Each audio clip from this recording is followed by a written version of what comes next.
Welcome to the HMG Executive Leadership Spotlight. Here's our host, Hunter Muller. Hello, and welcome to the HMG Global Leadership Institute Spotlight. I'm here with David Mahon. David is the Global Chief Information Security Officer for Deloitte, an amazing organization. David, great to have you here today. Thank you so much. Glad to be here. Thank you for having me, Hunter.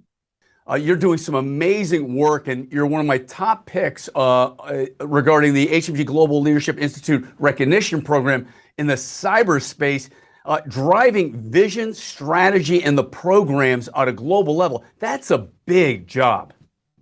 Well, lots of work to do. Been here about 4 years now, very much enjoying it. And I'm responsible for globalizing the cyber capabilities around the world. And for Deloitte, What are you seeing on a macro global level in terms of trends and updates on threats?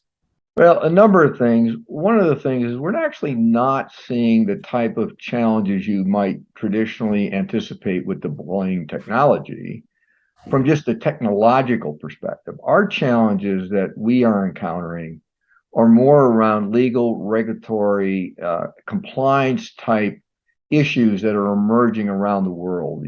Europe has a certain view on data privacy and confidentiality. Asia Pacific, something a little bit different, and then here in the Americas, also a different point of view. And so when you're designing a program, you have to take all that into consideration when you're building out your network and you're selecting, products and services and other types of capabilities. As to threats, I don't think we're seeing anything different on the threat landscape than other firms are, meaning we have a global threat intelligence capability. We're looking at all the adversaries, whether they be nation states, multinational criminals, hacktivists, terrorists, and unfortunately sometimes even insiders. But we are able to effectively map them and their capabilities and how they might attack the firm or our clients, and then pivot from our clients to attack us. So it's a challenge. I think everybody knows that. All you have to do is, in essence, read some of the things that are in the media on a daily or weekly basis to see the challenges we're still facing. When you think about it, being there for about 4 years, how would you characterize your leadership style over that time, and where are you today now? I mean, it's a big role, a lot of responsibility.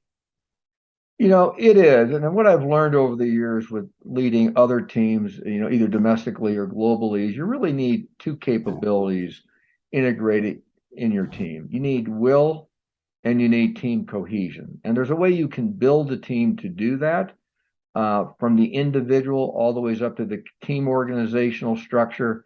And that's what I really look for is, does the team have will and do they have team cohesion? You can talk about technology, you can talk about certifications, you can talk about skill sets.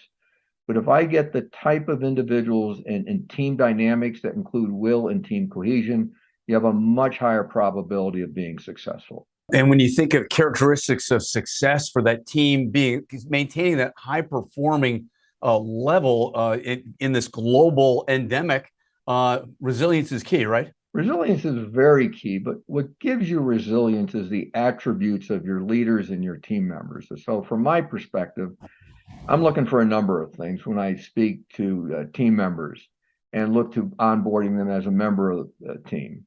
One is, really, do they have an authentic interest in Deloitte, the firm, and in the profession of cybersecurity? Are you really interested in being with us?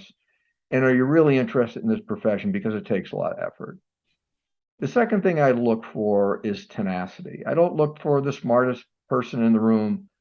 I look for the person that's not leaving the room until the problems are solved. There's a lot of starts and failures and, integration of things that are incredibly challenging. You need people that are tenacious in pursuing the solutions. You also need people with a high sense of integrity. By that, I don't mean you lie, you steal. What I mean is, there's acts of omission in this world and there's acts of commission.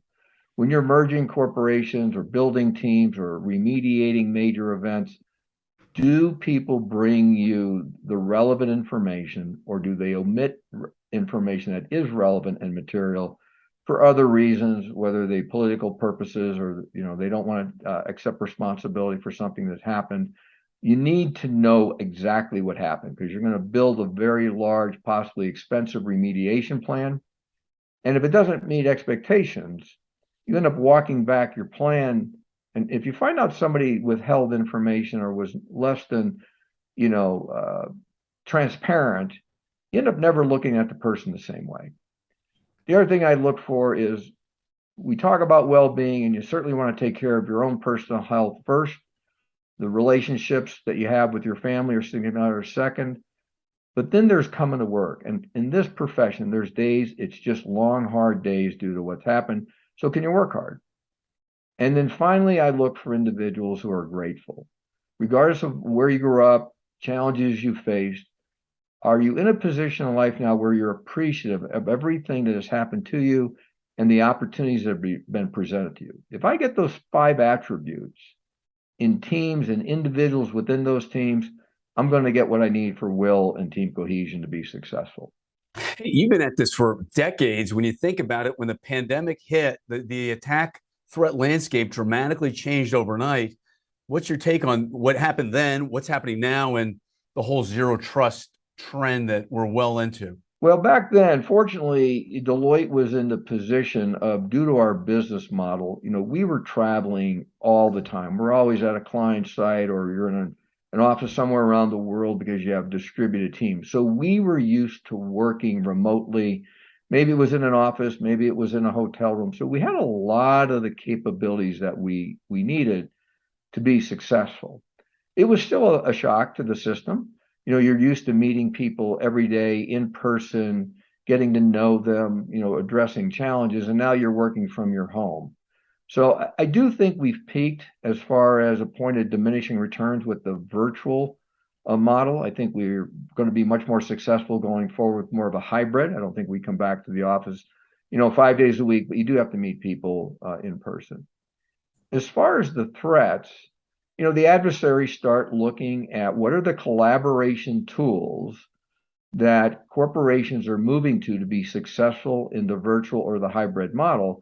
And then that's where the exploitations began with those type of tools, because that was the new technology, or at least more the enhanced technology that was being more greatly deployed, in corporations and in the firm. So we had to quickly make sure that any new collaboration tools we were adding to our portfolio, in fact, met our security protocols. Great stuff, David. When you think about all the CISOs that might be watching us and the CIOs, what advice would you give them in terms of addressing the boardroom and the CEO and the C-suite about the risk, threats, and the whole profile? Well, there's a couple things. I've reported into a number of boards over the years, and one thing you learn is every board has its own dynamics, its own characteristics.